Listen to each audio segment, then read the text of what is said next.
Hello, hello. This is April Federico from Brownies for Breakfast. And first, I just want to say Happy New Year.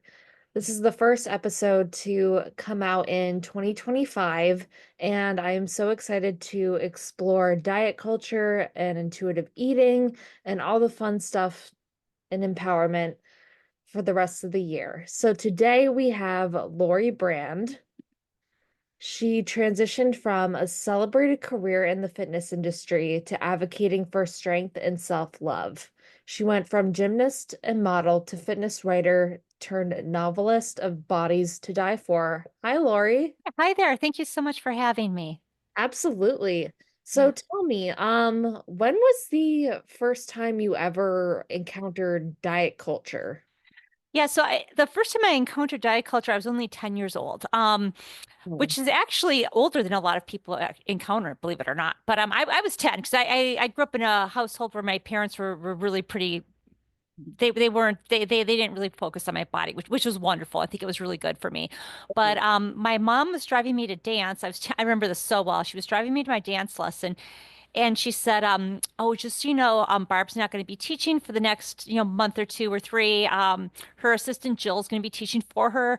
Barb will still be there, but she'll be off to the side, taking notes, but she won't be able to talk to you. And I said, oh, well, why? Right. And my mom said, well, Barb had her jaw wired shut. And I remember saying, like, what? Really? She had a job. My mom said, yeah. And I said, what happened to her? And I thought maybe like she was in a car accident. I don't really know. I was 10 years old, right? Like what happened, right? And my mom said, well, no, she had it wired shut because and I said, well, why? My mom said, well, she wanted to lose some weight. And I was like, so she had her jaw wired shut? And my mom was like, yeah. And then I was asking all these questions about it. And then we pulled up to the school because my dance lessons were at the school. And she was like, "Out you go!" I had all these questions still, and she said, "Now listen, you got to get in there, but don't go in there asking questions because you're going to make everybody uncomfortable. So just go in there and like take your dance lesson." And so I went in there, and all these other moms were dropping off their daughters too, and nobody was freaking out. And I think that that is what really got me is that not just that she did it, but that the whole world shrugged. And then over the next few months, I watched, and indeed, Barb got smaller and smaller and smaller. And her cheekbones started to pop out, and she'd periodically like suck a protein shake from a straw, like in the corner. Her cheekbones would be like all wigging out. And then I did something, probably, I don't know what I did. I probably did something wrong. I don't know, but I did something to warrant her attention at one point. And she pointed at me and she curled her finger, like come here. So I went over there, my little dance tap shoes, tap, tap, tap. And I had to lean in because she's talking with her jaw wired shut. She can only talk like this. And I don't remember what she said, but I realized that like none of the moms were around to like rat me out, and none of the kids were around. And so I said, Is it true? Did you really have your jaw wired shut?" And she said, she shook her head, yeah. And I said, "Can you see the wires?" And she shook her head, yes. And I asked if she could show them to me. And she hooked her finger on the side of her mouth and she pulled her lips back, and I could see metal wires zigzagging up and down. my And God. and they looked like metal robotic teeth, like rabid dog teeth or something. It scared me so much. It left such an impression on me. And I was a slip of a kid too. I was a really slim kid, but it had this really big impression on me. Like how important was it to stay thin? Important enough that a grown woman would have her jaw wired shut and the whole world would shrug. So that was my first encounter. It was really crazy. Gosh, that's like the most extreme case I've ever heard. It left a big impression, right? And so ever since that age, I've just been very cognizant, I guess, I've been like this keen observer, right? Like ever since then, it's just been kind of on my radar. And Right. and I was a dance. I've been in dance, or I was in dance since before I can remember, probably since I was 3. Then I went on to be a gymnast. So I've been in the leotards forever. I've been on stage a lot. In high school, some of my friends had some pretty serious eating disorders. And, I've just been in this world where I've been exposed to all of this. And I've just been like this fly on the wall watching all of it. Yeah. Well, So, yeah. I'm so sorry you had to see all that. My goodness. I don't, in hindsight, I mean, I wouldn't want it for anybody else, right? I wouldn't want it for anybody else, but I'm almost in a way, I hate to say glad, but it did, it really let me. at a very early age, I was really exposed to the idea that like, wow, this is pretty extreme. I mean, just the idea of the lengths people will go to. It did impact me, in a negative way. I would say that I was very hyper focused on never wanting to gain too much weight. I was ridiculously hyper focused on it for years. But I think I also do like the fact that I got to be this keen observer because there might have been lots of things I might not have noticed as much or I wouldn't have picked up on as much that I think I was a lot more I might be even have like maybe more empathy than like somebody might have if they hadn't seen that so young. It just really popped on my radar. It's been there ever since, you know? Yeah. Absolutely. Yeah. And your career went Yeah. from, dancer to gymnast Hmm. to Playboy model. And Yeah. Yeah. can you explain like Yeah. why to Yeah. Playboy modeling Sure. and Yeah. bodybuilding? Yeah. Okay. So when I was in college, I I worked at a bar as a cocktail waitress, and all of our hottest waitresses kept quitting, and they were going to Solid Gold, which was the new nightclub that opened as a gentleman's bar. And then they would come back and then, they're like our friends, right? And they'd say, oh, we made this much money and it's really fun. You guys should come and join. And so, I'm a curious girl. So I thought, well, this might be fun. And so I went and I checked it out. I originally got a job there as a cocktail waitress. But, if you're going to be there for 8 hours, you can either make this much or you can make that much, right? So after being a cocktail waitress for like a few months, watching the dancers make a whole bunch of money. And then not only that, but when you're a dancer, you can also, you never have to go back to, if you don't like a table, you never have to go back to a table. You're much more like on your own. Like you also set your own schedule. It was just a lot more free. So I moved up to being a dancer. And so then and so if I ever had any illusions of what I looked like, at that point, I would be very well aware, right? Because now you've got like the almighty dollars telling you like what you look like, what you look like, what you look like, based on how much money that you make. And I became incredibly fixated on trying to look a certain way. I mean, like I had this very, very, very narrow range of a weight that I wanted to be like between this amount and this amount, and I used to call out fat a lot on Wednesdays. And I can remember calling out, I mean, I probably called out, oh, I don't even know, at least 50 Wednesdays over a number of years. I would, and I can remember I always had such nice managers. They'd be like, my stage name was Tracy. They'd be like, Tracy, we just saw you on Saturday, man. You looked great. There's no way you can be fat by Wednesday, right? And I would be like, no, no, I am. And I wasn't faking it either. Like I genuinely felt like I couldn't come in because I felt like I'd gotten fat, which is, I look back on this now and I'm just horrified by this. But it might have been just that, I was gonna have my period or something. It was just, like really odd things. But so I lived like that for a number of years. And then because after I graduated from college, I stayed being a dancer rather than get a job just because I made a lot more and it was more fun. And then I stayed like that until I got married. We got married, we had kids. And and then the weird thing is that, my husband and I had kids and he ended up doing pretty well. I ended up being a stay-at-home mom. We moved to the suburbs and I really thought, okay, at this point, I thought this is going to be so nice. Like we're not going to be focused on what we look like anymore, right? And I started going to like neighborhood parties. I'll never forget my first neighborhood Christmas party. Um, I was at I was there and I met these two women. They were really nice. But I said to one of the ladies, I said, "Oh my God, I love your dress. It's such a beautiful dress."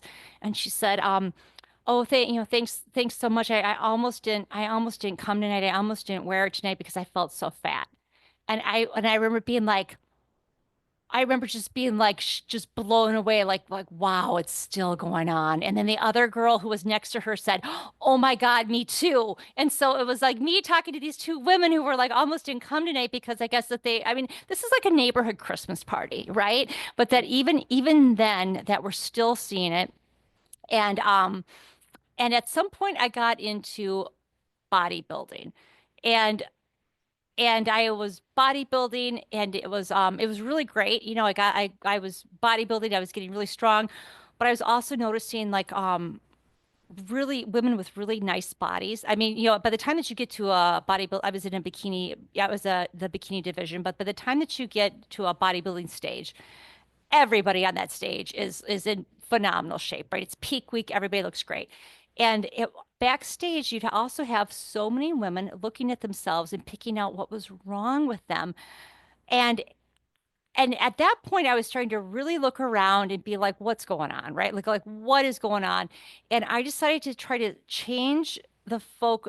For me, it was like this shift. I shifted from wanting to look a certain way to get strong. And I'm telling you, April, it was like a door opened. It was an incredibly illuminating change. It's a complete mind change, you know? Yeah, highly recommended. Yeah. That's amazing how Yeah. your had shifted from like, wanting to be skinny Yeah. to strong. Yes, yes. I probably still weigh about the same, right? I mean, like I still look overall about the same, but it's a whole different mindset because when you're trying to hit, previously I was always trying to hit like that package, that look, right?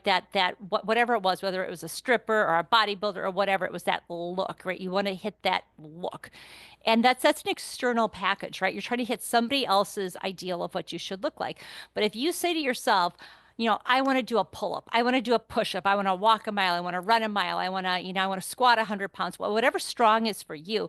If you say that, like, if you say that you want to squat 100 pounds and you eventually get to squat 100 pounds, nobody can take that away from you, right? They can't say, well, that wasn't really my idea of 100 pounds, right? 100 pounds is 100 pounds. And it's very objective. You can set these things for yourself. And as you start to become physically stronger, you become mentally stronger. And it like had such an impact on me that I started to write for fitness magazines, and I wrote for a number of fitness magazines, and I will only write. I haven't written now for one for a while, but I got on a kind of a bender there, and I wouldn't write. I wouldn't write anything about like losing weight. I just wasn't interested in it, right? I only wanted to write articles about getting strong, and then at some point I decided that I wanted to when you're writing for fitness magazines, you're sort of preaching to the choir, you know? I mean, the people buying fitness mag, yeah, and I kind of wanted to like sneak in through the back door and like somehow like get this message to like women like everywhere, right? And so my book Bodies to Die For, it's actually dedicated to all women everywhere. And I just really I wanted to show it's told from two points of view. One is a bikini bodybuilder who's really fixated on her body. Her name's Gemma. She's got this perfect body, but inside she's scared of fat Gemma because she used to be 100 pounds overweight and she lost a bunch of weight. And so it's this internal struggle that she has. And then the other point of view is Ashley, who is an overweight software engineer. And it's the way that the world treats her because she's overweight. And I wanted to show from these two points of view how diet culture harms everyone. It doesn't matter what you look like, right? You could be heavy, you could be thin. I mean, like when I was 10 years old, I'm telling you, I don't even know. I probably weighed like 40 pounds. I was really a slip of it. Maybe not 40, maybe like 60. I don't know. I was slim, but it hurt me, right? I was a slip of a kid. I wasn't even at puberty and it hurt me at 10 years old. So it really does hurt everybody. And I just wanted to show how, um, also how that we as women, we so often say, diet culture this and diet culture that. But I mean, society this and society that, but we are society, right? And we're Yeah. responsible for the world that we bring our daughters into and how we treat each other. If we talk about somebody else behind their back, or we say mean things, are we saying mean things about ourselves? Right? Our daughters are looking at us, other people are looking at us. And I just really wanted to show that strong women lift each other up and that we have to, if we want to change the world, we have to start in our immediate sphere. So that's why I wrote it. Yeah. Well, Yeah. that's amazing. Yeah. And what actually prompted you Yeah. to write Bodies to Die For? I Yeah. mean, you mentioned let's see, Jillian Michaels being Oh yeah, that was the actual trigger, right? That was so in January of 2020, Jillian Michaels was interviewed on BuzzFeed News, yeah. and when she was asked what she thought of as Lizzo as a body acceptance or body positive role model, Jillian had said, why are we celebrating her body? Why are we celebrating her music? Because it's not going to be awesome if she gets diabetes. And I don't know, April, do you remember that? Do you remember that? I don't remember. Oh my God, social media blew up. Social media blew up. It just blew up. Instagram blew up. Well, maybe it did for me because I follow all these fitness accounts, right? I also followed a lot of like fuck diet culture accounts, or like body positivity accounts. I followed both. I followed both. So for whatever, so for me, social media blew up. And the amount of vitriol being hurled from both sides, right? You had the healthy at any size movement just calling for Jillian's head, right? And you had the fitness side say, no, it's important, right, that we don't glorify obesity. And these two warring sides were so ugly to each other in the comments. If you read the comments at the time, it was like watching a train wreck. And I remember thinking, like, what if this war moved offline? Like what Yeah. might happen in real life? And then not too much later, Adele posted a birthday picture of herself to Instagram. Mhm. And it was just a birthday picture. It was all it was. But in the Yeah. picture, it was really clear that she lost a bunch of weight. And all these people, again, it was the comments. They came out of the woodwork. And people were saying that they were disappointed in Adele because they viewed her as a body positive role model. But she doesn't owe them her body. And then other people were saying, no, it's really great that she's getting healthy. But, at the end of the day, a woman ought to be able to post a picture of herself to social media without the entire world weighing in on her body. And Right. it got me so much. It like got me so much that I was like, I'm actually going to write a book about it. And that's what prompted Bodies to Die for. That's actually how it began. Yeah. I had to explore that, Yeah. Yeah. And so what really went into writing this book? I mean, Uh-huh. I know the Jillian Michaels Hmm. interview and the Adele photo Yeah. triggered, Yeah. but what actually went into it? Like, did it trigger any like any flashbacks, or did it trigger any bad memories, or No, no, it didn't. It was actually really therapeutic for me. It was really good. I was like my opportunity to like explore everything that I've been thinking about. It was my chance to like just vomit everything in my head that I've been like turning over for years and to just put onto a page and also to really think about, sometimes by writing, sometimes you explore things through writing to really really kind of clarify exactly how I felt about some things. And it's also been really enlightening that since it's been out in the world. So I thought when I wrote this, I had a really unique point of view, right? Because of my background and everything, right? It turns out everybody has an encounter with diet culture. I get like IMs from people telling me about things that happened to them, things that happened to them. I have people at book signings that come up and tell me their stories, right? And like I mean, almost everybody, I don't know about you, but so I'm 55, right? So by the time that you get to my age, almost everybody, at least who lived through the 80s and 90s, has like an experience with diet culture, whether right. it's their mom or a teacher or like some like really messed up thing. And it really struck me how ubiquitous it was. It's like everywhere. Yeah. I mean, I was exposed to diet culture, and keep in mind I'm 28 years old. Okay. But I just remember the 2000s just being Yeah. one of the most ugliest times to Yeah. basically be a woman. Yeah. Yeah. Yeah. Yeah. Or when Brittany Murphy, may she rest, Okay. was she was criticized for how skinny she was, and she was also criticized for how like she wasn't even fat, but like she was criticized basically for her weight. Yeah, constantly, right? I mean, it doesn't matter what you look like. Exactly. Yeah, Yeah, yeah, it wasn't until the documentary of like what happened Brittany Murphy came out that Perez Hilton actually came out and said, you know, like 2009 was the ugliest time to essentially be alive, and it okay. was really scary just to like see that from another point of view, because I struggled with disordered eating and I Mm-hmm. struggle with body dysmorphia, Mm-hmm. because unfortunately I grew up well, I didn't grow up like this way, but it all started when a boy in my chorus class called me Hmm. and Uh-huh. I am in a fifth grade chorus. And Yeah. I remember just thinking like, oh my God, I have to lose weight. In like Uh-huh. fifth grade, I was like, Yeah. I have to lose weight. And you're And like 11, right? Like 11 years old, right? Fifth grade's like 11, right? yeah, that's like Yeah. 11, 12. Well, yeah, Yeah. I Yeah. wasn't even 12 at the time. But yeah, Uh-huh. and then that's a few months later, I get called pregnant again by another Hmm. boy in my homeroom. Oh my And God. it's like, when will this end? And Yeah. it Never. You know? never end Yeah. because and it's actually funny that I bring that up now because I was actually perusing YouTube yesterday Uh-huh. because like I started becoming fascinated with Selena Gomez's journey. Okay. Had she has lupus and she's Okay. faced a lot of criticism because of her body and the Yeah. medication she's had to take, which made her gain a bunch of weight. Yeah. That's not her fault. And And but so crazy about it is just the fact that people are commenting on her body in the first place. yeah, like why aren't we No. focusing on her achievements? Not to sound like Yeah.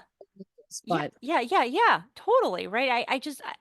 That it just really that people feel so comfortable commenting on other people's bodies. I can't believe it. I just can't believe it, you know?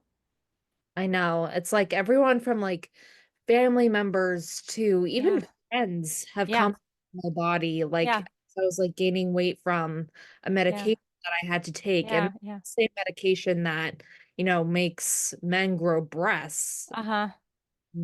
It's actually that I don't want to say it's bad for you because it Hmm. helped me a significant amount. Hmm. It was making me gain weight. Yeah. Yeah. Yeah.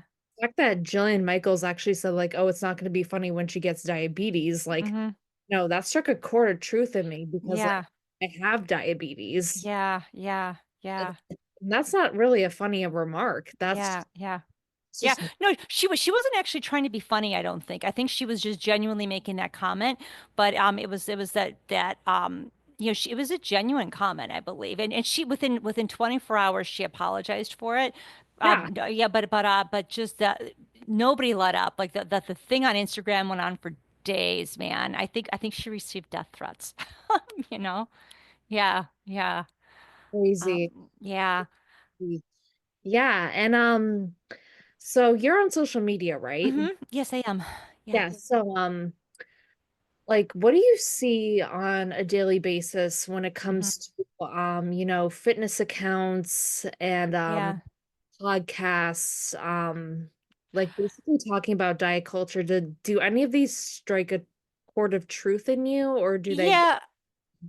And so partly too I follow bodybuilders. Yes, some of them are my friends. So I follow bodybuilders.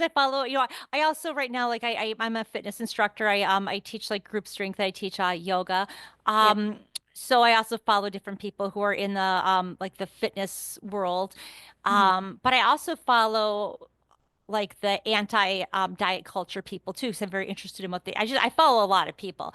Mhm. And what I see, I see two sides. Well, actually I see a lot. Sometimes I see in the fitness realm, but one of the things I don't always what I don't always like, and I don't want to, you know, go down, make anybody else feel bad, but I'm not a super big fan of the transformation things. If it's like look how awful I looked here, now look how great and how happy I am. And then like I I sometimes I think it's really great that people are happy, but I don't want to come down on it. But it concerns me a little bit that like I hope that if you're somebody who's really insecure, maybe you're not following transformation challenges for those people, because I think I think it could make potentially people feel bad, right? Because you see like people say in this picture I was miserable, I look so awful, and now I've lost a lot of weight and I feel so much better, and I think it very well could be true. I think it's really good to get to embrace exercise, to embrace what your body can do. But it my fear is, I guess it's more almost even just the comments, is that people will say really mean things sometimes online. Or you'll see, or somebody might try on a outfit that they're just trying on an outfit, and sometimes you'll see some mean comments where the people are, referring to they think somebody's like overweight or something. And just don't I just don't like to see that. I think it's unfortunate, and again, I think it hurts all women. Things that I do like to see that I think is really wonderful is I think there's been a big shift in the last 10, 15 years where people have been really embracing getting strong. It's been really the last like 10 years or so. And because I've been around so long, I've really been able to witness that. You never saw this in like the 90s. But there's been this big focus on getting strong. And I think it's one of the best things to come out of it because it's not what your body looks like, it's what your body can do, right? What it can feel like. It can feel amazing, right? Being able to do a pull-up feels amazing. Being able to take a spinning class feels amazing. Being able to take a walk after dinner outside in the evening when it's like a nice day outside, it feels great. I much more, I guess I'm really liking that shift. Yeah. Other things that I have not liked, it's gone down a bit, but before, a couple years ago is probably when it peaked, was I thought that there's a lot that I like about the healthy at any size movement, but there was a point where it was becoming where you also had the people from that group like almost like policing, like if somebody who was overweight decided that they wanted to lose some weight, all of a sudden people would be disappointed in them, like celebrities and things. And I didn't like to see that either because I just don't think that, like when Adele lost all that weight, she actually came out with a statement about it because it caused so much controversy that she like felt the need to come out with a statement. And she had said that I guess she'd been going through a dark time and she had turned to exercise to help her lose weight. And that's a good thing, right? And but she shouldn't have to tell us about her dark time that she went through. Like you don't know what somebody's going through. I have a very good friend who several years ago passed away of cancer. And when she first started losing weight when she had cancer, she would get comments out about like how great she was looking. But this is before she lost her hair or anything. But like, you know, and she didn't feel like having to disclose to like random strangers or people who she didn't know super well that she had cancer, right? Yeah. But all of a sudden, people are telling her that she's looking real good, right? But like she has cancer, right?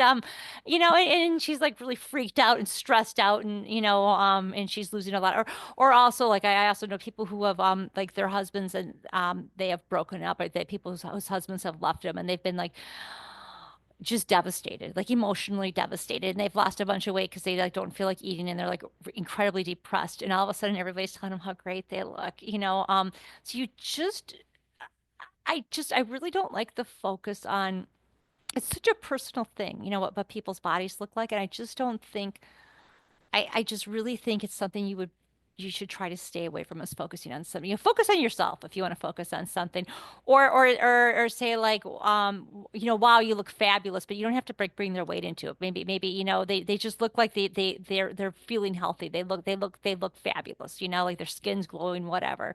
Because even you just don't know without walking in somebody's shoes. Like what they're. I've even had people that have reached out to me who have told me that when they looked, so these are like people who I know through fitness, through bodybuilding, but who have told me that they were like their bodybuilding was actually kind of almost like masking an eating disorder. And like it was a way for them to like kind of like mask the eating disorder that they had. And that they've been able to get away from it more now. So I'd like us to see us be kind to each other, to not judge each other.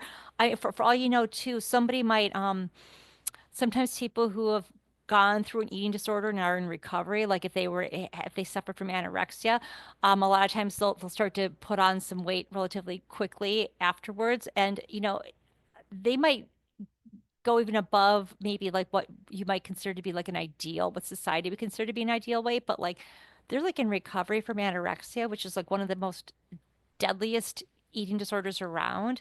And you don't know what they're going through, right? So that for them, gaining some weight might have actually been like the healthiest thing around.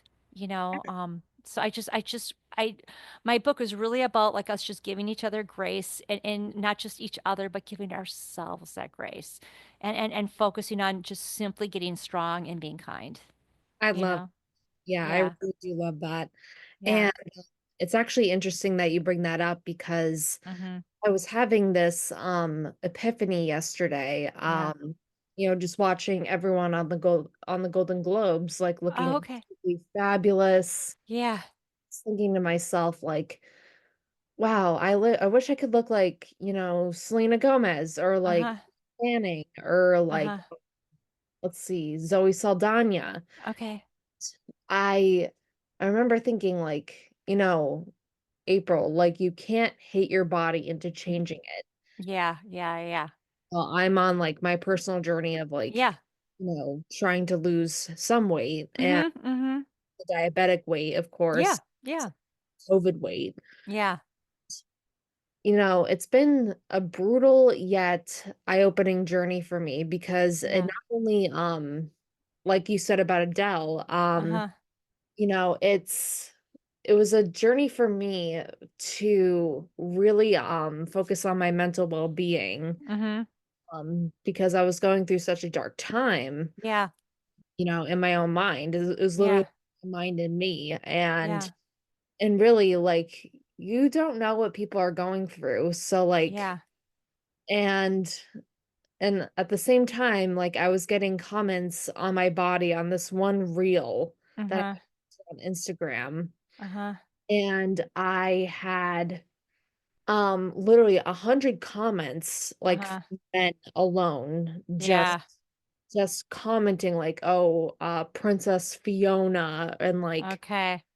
like Pink Pilates ogre and Oh like my gosh, some people are so awful. So you know what? It happens so like it almost doesn't matter like what you look like. Like the so I don't post a ton, but when I've posted I once had a reel that just completely blew up. It like went completely wild. It was me doing a snatch. If you scroll back, I don't even know. This is like probably like 6 months ago now. It's the one with all that there's one reel that I have that has like a zillion comments, right?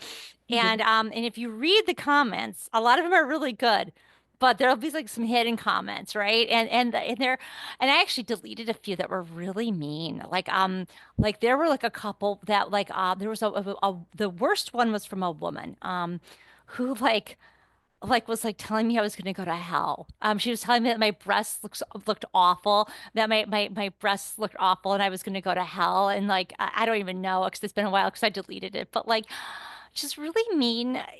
Like what's wrong? Who does that, right? Who goes on somebody else's account who you don't even know and says mean things like that? Like oh, there's something wrong with that person, right? There's something wrong with that person, yeah. And so. I don't know. Maybe it's partly because from working as a stripper for a few years there when I was younger, I've gotten really immune to that. You know what I mean? Like there'll be everybody's got an opinion, right? And you just gotta like just chalk it up to like some people are just not mentally right.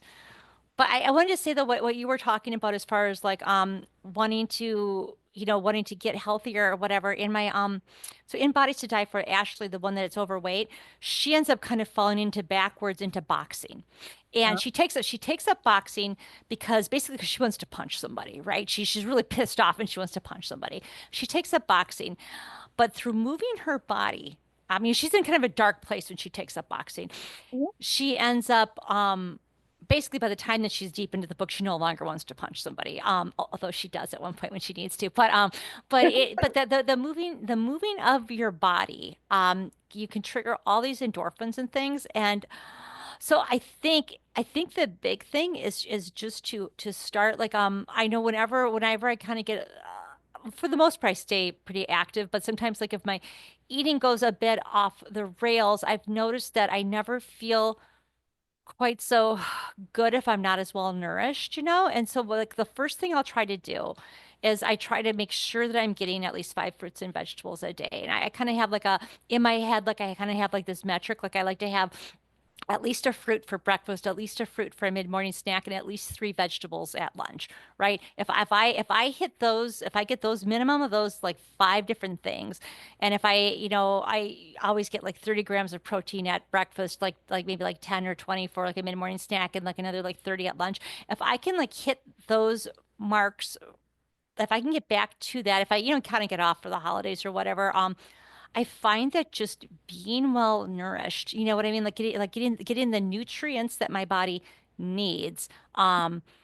It and, and if I then I try to get enough sleep, but I have terrible sleeping problems. If you can get enough, if you can get good nourishment, that's a good place to start, And then if you can like just even start going for like a walk or whatever, just some movement, right? Just some movement. I really try to most days of the week get some movement, even if you got to cut it short, if you got to do this or that, because it's really good for you mentally, like it's just mentally, like if you can start there, like within like a week or so, like after, I bet you if you got like a minimum of five fruits and vegetables a day, and if you got some movement like 5 or 6 days a week, I bet within a week you'd start to feel better, right? And then you just kind of build on that. Then like you add like a few like additional goals, like I want to like, you know, walk this far, or run this far, or lift this, you know what I mean? Like if you just start there,